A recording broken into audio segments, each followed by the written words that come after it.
অনেক মাস আগেই প্রবর্তক শ্রীকৃষ্ণ মন্দিরের অধ্যক্ষ লীলারাজ গৌর দাস, স্বতন্ত্র গৌরাঙ্গ দাস এবং চট্টগ্রামস্থ পুণ্ডরিক ধামের অধ্যক্ষ চিন্ময় কৃষ্ণ দাসকে সাংগঠনিক শৃঙ্খলা ভঙ্গের দায়ে ইসকনের সাংগঠনিক পদ পদবী সহ ইসকনের যাবতীয় সাংগঠনিক কার্যক্রম থেকে অব্যাহতি দেওয়া হয় এবং উল্লেখ করা হয় যে তাদের দ্বারা সংগঠিত কার্যক্রম ইসকনের কার্যক্রম নয়।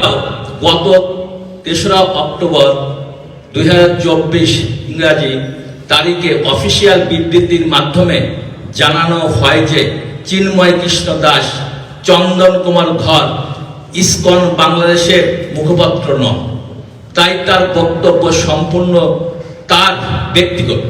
অতএব লীলারাজ গৌর দাস, স্বতন্ত্র গৌর দাস ও চিন্ময় কৃষ্ণ দাসের বক্তব্য এবং কৃতকর্মের জন্য ইসকন বাংলাদেশ কোনোভাবেই দায়ী নয়।